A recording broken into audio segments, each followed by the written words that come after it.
volvulus du sigmoïde correspond à une torsion du sigmoïde autour de son axe vasculaire et il correspond à une occlusion basse par strangulation. À l'admission du patient, on doit toujours évaluer la règle ABCDE, donc l'état des voies aériennes, l'évaluation de l'état respiratoire, l'évaluation essentiellement de l'état circulatoire, à la recherche d'une hypotension, d'une tachycardie, donc ce sont des signes de choc, à la recherche d'une déshydratation et l'auscultation cardiaque. On évalue l'état neurologique du patient, le Glasgow, la VPU, l'état des pupilles et on recherche un déficit. Et bien sûr, on déshabille le patient et on mesure sa température et son dextro. À l'issue de cette évaluation, si le patient est stable, on va interroger le patient et faire un examen minutieux. Si le malade est instable, on va l'acheminer au milieu de réanimation pour prise en charge. Pour la mise en condition du patient, on va suivre la règle des 4V+A. Donc le patient aura besoin d'une ou deux voies veineuses si besoin. Si le patient est stable, une voie veineuse. Si le patient est instable, deux voies veineuses. On va lui mettre de l'oxygène si besoin. On doit mettre une sonde nasogastrique en inspiration douce pour soulager les vomissements. La sonde vésicale est très importante, surtout si le patient présente un état de choc. C'est pour chiffrer la diurèse. Pour les autres, ils correspondent au positionnement du patient. S'il est en détresse respiratoire, on va le mettre en position demi-assise. S'il est en détresse circulatoire, on va le mettre en position Trendelenburg. S'il est en détresse respiratoire et circulatoire, nous allons le mettre en position circonflexe inversée. Si le malade est stable, nous allons procéder à l'interrogatoire et l'examen clinique minutieux.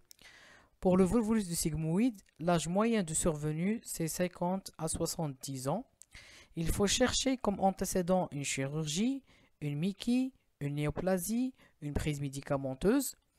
Il faut chercher les facteurs favorisants.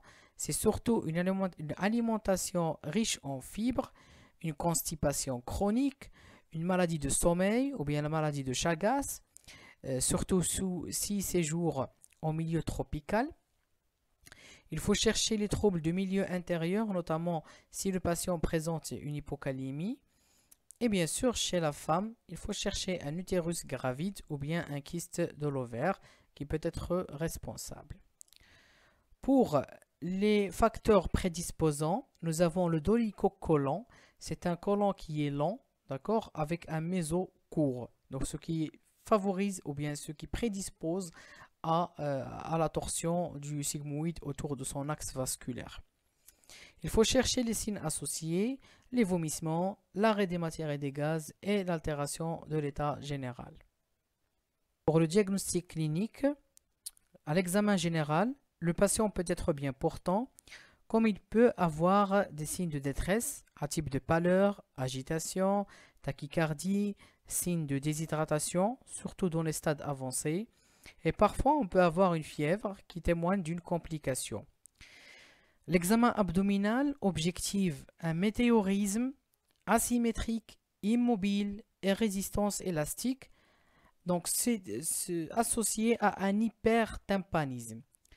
Ces éléments-là constituent la triade de Von Wall, caractéristique du volvulus du sigmoïde.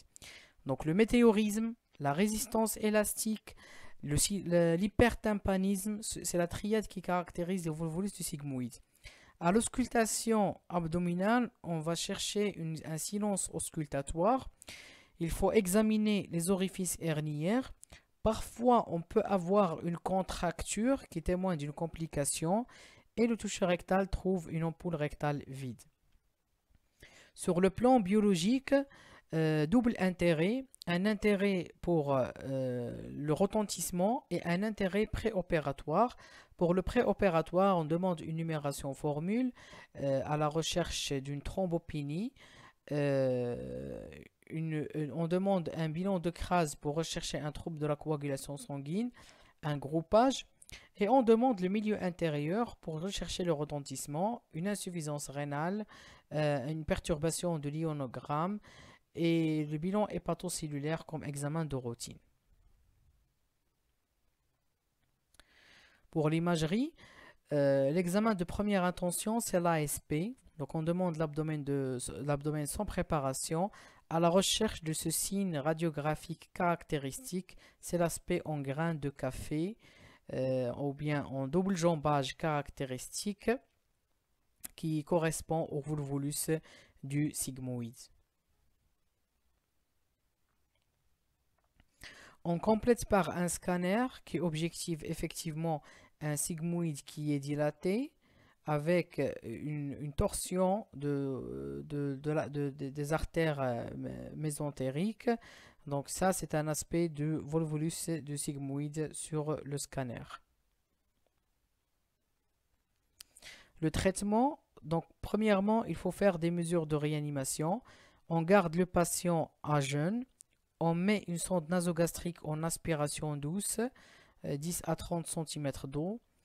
On perfuse des solutés de remplissage, on corrige le bilan hydroélectrolytique et on donne des antalgiques palier 1, le paracétamol 1 g toutes les 4 heures, puis chaque 6 heures.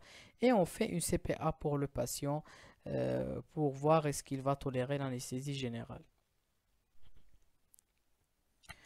Donc pour le traitement médical, on peut opter pour un traitement médical si le volvulus est récent, sans signe de gravité. Les mesures de réanimation, bien sûr, sont toujours de mise. Et on va essayer de détordre ce sigmoïde tordu sous contrôle endoscopique. C'est ce qu'on appelle la dévolvulation endoscopique. Le traitement chirurgical, si échec du traitement médical ou bien présence des signes de gravité, les mesures de réanimation sont toujours de mise, bien sûr. Il faut toujours vérifier la viabilité de l'anse. On va faire une détorsion simple avec fixation à la paroi pour éviter une éventuelle récidive. Et si nécrose de ce tissu, comme il est montré dans cette figure, il faut faire une résection avec rétablissement de l'anastomose en deuxième temps. En post-opératoire, il faut pratiquer des soins locaux sur le site opératoire, donner de l'analgésie, une antibiothérapie à base de céphalosporine de 3e génération 1 g toutes les 12 heures ou bien une ciprofloxacine 500 mg x 2 par jour associée au métronidazole 500 mg x 3 par jour pour couvrir les anaérobies. La surveillance, bien sûr, des fonctions vitales et surtout l'état hémodynamique, la température, l'état de la cicatrice opératoire, les signes cliniques, bien sûr, et la surveillance du bilan infectieux, la numération et la CRP pour voir la cinétique, est-ce qu'on est efficace sur le plan antibiotique.